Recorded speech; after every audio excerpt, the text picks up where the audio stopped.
Hello everyone, welcome again. I am Vinay Pandey.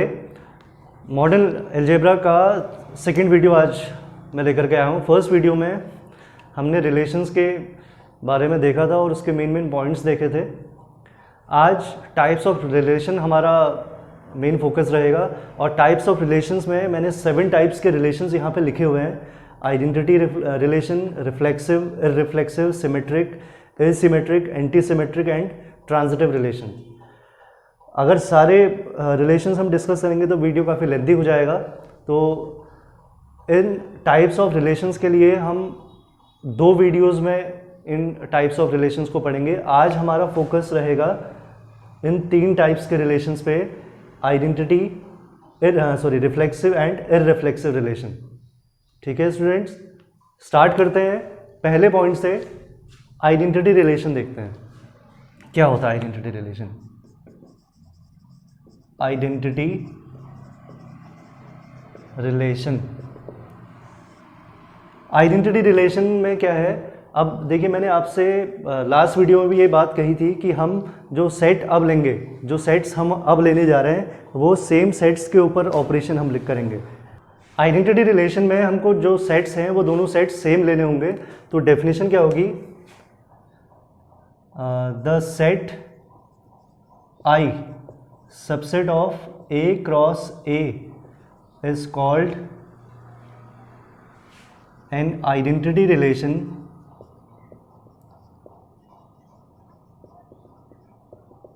if कोई भी relation को आइडेंटिटी रिलेशन का तब कहा जाएगा जब A belongs to A implies that A, A belongs to I।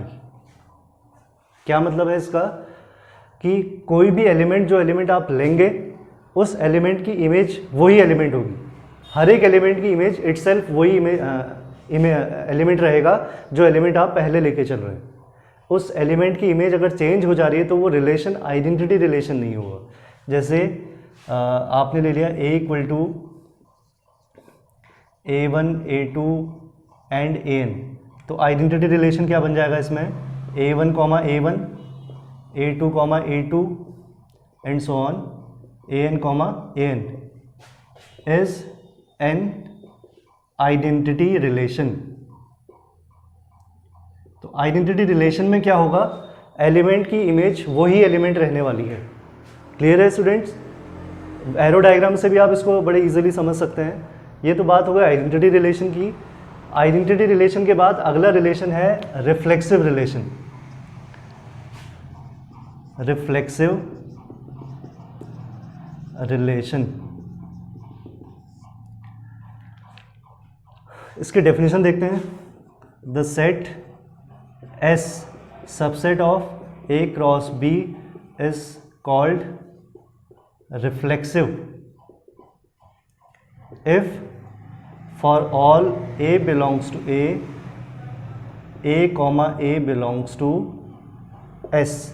इस स्टेटमेंट को ध्यान से देखिए आप, इससे क्या रिजल्ट हमको देखने को मिल रहा है। और उसके बाद जैसे आइडेंटिटी रिलेशन में हमने देखा था और रिफ्लेक्सिव रिलेशन में आप दोनों में डेफिनेशन में देख रहे होंगे कि लगभग आपको सेम नज़र आ रहा होगा, लेकिन दोनों रिलेशंस में थोड़ा डिफरेंस रहता है। यहाँ पे क्या है, हर एक एलिमेंट की इमेज वही एलिमेंट होगी। यहाँ पे क्या है, हर एक एलिमेंट की वो उसी से मैपिंग तो होगी ही होगी, लेकिन एक एलिमेंट की 2 से भी मैपिंग हो सकती है। यहाँ पे ऐसा नहीं होगा। जैसे आपने A ले लिया, A, B, C, तो रिफ्लेक्सिव, फिलहाल यहाँ पे ये A क्रॉस A लेकर के चलेंगे हम। The set S subset of A cross A is called reflexive if for all A belongs to capital A, A belongs to S। A हमने ABC ले लिया, ठीक है। तो A क्रॉस A हम निकालेंगे तो उसमें कितने एलिमेंट्स आएंगे? बहुत सारे एलिमेंट्स आएंगे। A, B, B, C तो आएगा ही आएगा। A, B, A, C, B, C, B, A, C, A, C, B। ठीक है। अब हमने एक सेट लिया इसमें से S1, इसमें मैंने एलिमेंट्स लिए A, B, C, C।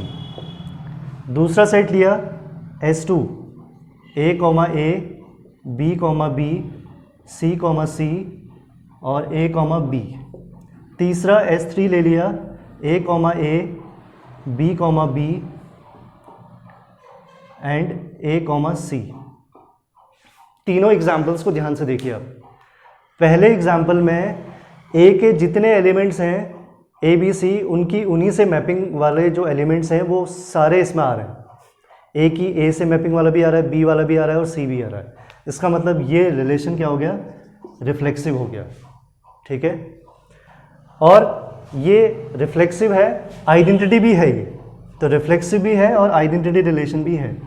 ठीक है, दूसरा S2 में क्या है, A की A से, B की B से, C की C से ये आ रहा है। इसके साथ साथ A की B से मैपिंग वाला एलिमेंट भी इसमें आ रहा है, तो अभी भी ये रिफ्लेक्सिव है क्योंकि A के सारे एलिमेंट की उसी से मैपिंग आ रही है। लेकिन यहाँ पे ये आइडेंटिटी रिलेशन नहीं होगा। क्यों? क्योंकि आइडेंटिटी में सेम टाइप्स के एलिमेंट्स ही आते हैं। यहाँ पे A, B आ रहा है, जो A, B आइडेंटिटी में नहीं आ सकता क्योंकि A की मैपिंग यहाँ B से आइडेंटिटी में पॉसिबल नहीं है, तो आइडेंटिटी ये नहीं होगा। थर्ड वाले में आप देखो A, B, B और A, C, इसमें एक एलिमेंट C, C रह गया है, तो ये रिफ्लेक्सिव नहीं है और रिफ्लेक्सिव नहीं है और आइडेंटिटी भी नहीं है क्योंकि यहाँ A, C भी आ रहा है। ठीक है, तो अगर हम जनरली मोटा मोटा इसमें से आइडिया अगर लगाएं तो आइडेंटिटी रिलेशन जो होगा इसका सबसेट होगा S का इस केस में। ठीक है स्टूडेंट्स, ये बात हो गई हमारी रिफ्लेक्सिव रिलेशन की। अगर किसी सेट में A में A की कार्डिनलिटी है n, then number of reflexive relations is equal to है 2n² - n। बहुत इंपॉर्टेंट फॉर्मूला है, कॉम्पिटिटिव एग्जाम्स में डायरेक्टली एज ए MCQ भी ये पूछा जाता है कि अगर A की कार्डिनलिटी A में 5 एलिमेंट्स हैं तो उसके टोटल कितने रिफ्लेक्सिव रिलेशन बनेंगे, तो n की जगह आपको 5 रख देना। ठीक है, तो ये बात हो गई रिफ्लेक्सिव और आइडेंटिटी रिलेशन की। अब अगला टॉपिक है हमारा irreflexive relation.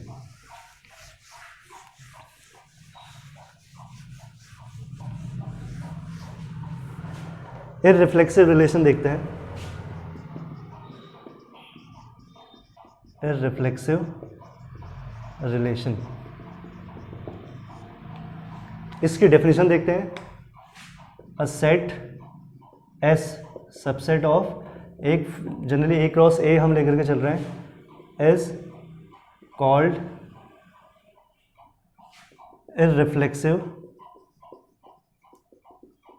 If for all A belongs to A, A, A does not belongs to S।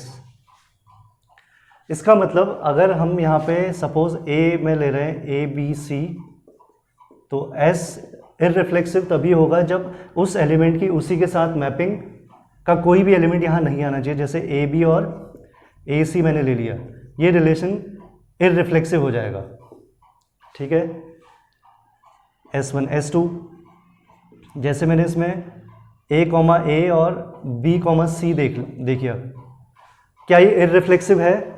नहीं है। क्यों? क्योंकि A, A इसमें आ गया, तो ये इररिफ्लेक्सिव नहीं है। क्या ये रिफ्लेक्सिव है? रिफ्लेक्सिव भी नहीं है क्योंकि A, A के साथ साथ B, B और C, C भी इसमें आना चाहिए था। तो कोई भी रिलेशन अगर रिफ्लेक्सिव है या रिफ्लेक्सिव नहीं है, इसको आप ध्यान से समझिएगा। अगर कोई भी रिलेशन रिफ्लेक्सिव नहीं है तो इसका मतलब ये नहीं है कि वो इररिफ्लेक्सिव होगा। मीन्स कहने का मतलब ये है कि reflexive and irreflexive are not opposite to each other, वो एक दूसरे के कन्वर्स नहीं है। तो अगर कोई रिलेशन रिफ्लेक्सिव नहीं आ रहा है तो आप उसको इररिफ्लेक्सिव भी नहीं कहोगे, क्योंकि यहाँ पे आप इस एग्जांपल से समझ सकते हैं कि ये रिफ्लेक्सिव भी नहीं है, रिफ्लेक्सिव भी नहीं आ रहा है और इररिफ्लेक्सिव भी नहीं आ रहा है।